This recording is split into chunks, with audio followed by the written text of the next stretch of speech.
আসসালামু আলাইকুম, welcome to my another video. কেমন আছেন সবাই? নিশ্চয়ই ভালো আছেন। আমিও অনেক ভালো আছি। আমি আজকে রান্না করব রেস্টুরেন্ট স্টাইলে চিজি নুডলস। খেতে কিন্তু ভীষণ মজাদার এই নুডলস। শুরুতে আমি কেটে নিয়েছি ক্যাপসিকাম, নিয়েছি টমেটো কেটে, নিয়েছি পেঁয়াজ কুচি করে আর কাঁচামরিচ। এখানে আমি নিয়ে নিয়েছি চিকেন সসেস আর মাশরুম। এখানে আমি কিছু ব্রকলিও কেটে নিয়েছি। শুরুতেই আমি পানিতে ব্রকলিগুলো একটু সেদ্ধ করে নেব, সাথে আমি দিয়ে দিলাম নুডলসগুলো। নুডলস আর ব্রকলিগুলো একটু ভালোভাবে সেদ্ধ করে নেব। নুডলস সেদ্ধ করার পরে এগুলোকে আমি পানি ভালোভাবে ঝরিয়ে নেব। এরপর ফ্রাই প্যানে আমি তেল দিয়ে দিলাম। শুরুতেই আমি চিকেন সসেসগুলো একটু ভেজে নেব। এরপর সাথে মাশরুমটাও দিয়ে দিলাম। একটু সুন্দরভাবে ভেজে নিয়ে এর মধ্যে আমি পেঁয়াজ কুচিগুলো সব দিয়ে দেব। ভালোভাবে নেড়েচেড়ে এগুলোকে একটু হালকা করে ভেজে নিচ্ছি। এরপর দিয়ে দিলাম ক্যাপসিকাম আর টমেটোগুলো, সাথে কাঁচামরিচটাও দিয়ে দিলাম। সব কিছু দিয়ে ভালোভাবে একটু নেড়েচেড়ে ভেজে নেব।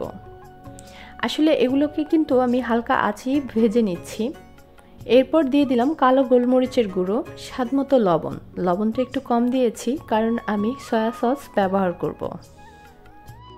সবগুলো উপকরণ কিন্তু আমি একটু এক সাইড করে নিয়েছি। এর মধ্যে এখন আমি ডিমগুলো সব দিয়ে দিলাম।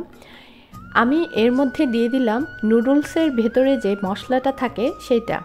অবশ্য আমি সবটা একসাথে দিইনি, আমি খানিকটা দিয়ে দিয়েছি। এখন বাকিটা আমি পরে দেব।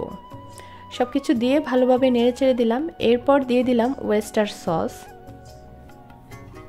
আপনারা দেখতেই পাচ্ছেন যে আমি কতটুকু পরিমাণ ওয়েস্টার সস ব্যবহার করেছি।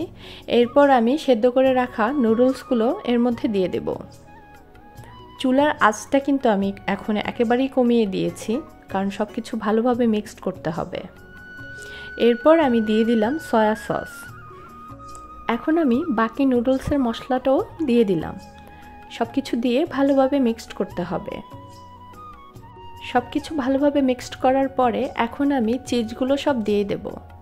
যেহেতু আজকে আমি চিজি নুডলস রান্না করছি, চিজ কিন্তু আমি অনেক বেশি দিয়ে দিয়েছি।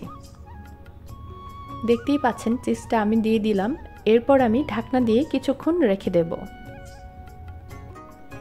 দেখতেই পাচ্ছেন কিছুক্ষণ ঢাকনা দিয়ে রাখার পরে চিজটা একদম গলে গেছে, একদম নুডলসের সাথে মিশে গেছে। খুবই মজাদার এই নুডলস, আপনারা রান্না করে খাবেন।